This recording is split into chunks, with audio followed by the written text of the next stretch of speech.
Hello,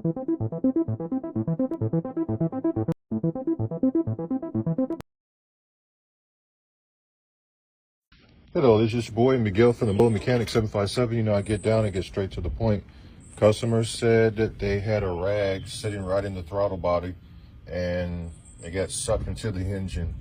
And I was just using this because I'm gonna have to go into the intake manifold. And you can see that's the camera moving around, which is this right here. I was trying to hope that the rag was sitting right there somewhere in the front of the manifold, but the guy just literally told me that he actually drove the vehicle. So the purpose of this video is to show you the things that I would use to try to see if I can find the rag that he said he dropped in there. But unfortunately, the intake manifold has to come off, and I'm probably have to dig more into the engine because the engine's running like crap. I don't know how that happened, but he said that he was changing the throttle body. I guess he forgot the rag was there or something, and the engine sucked it in. So this is one of the tools that I would have been using or going to be using when I dig right inside the engine itself. This tool right here is bi-directional. You can program things, etc., etc.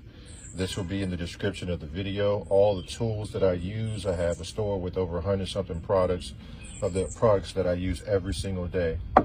From all the 30-something years experience I've been building and building and building, now I have a storefront. It is at themobilemechanic757.com.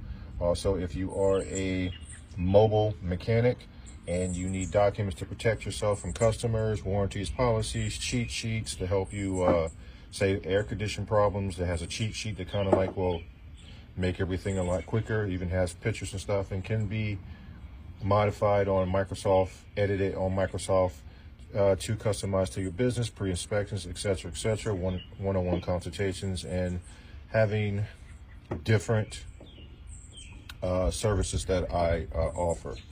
If you like this video, please like, subscribe, and share, and follow. And I'm here for you guys. This is for DIY people, not professionals. Professionals, you know what to do. This is for DIY, stuff that you can get yourself and to do the repairs yourself. Some of it you can't, but majority I will show you how to do it yourself and save yourself some money. Thank you.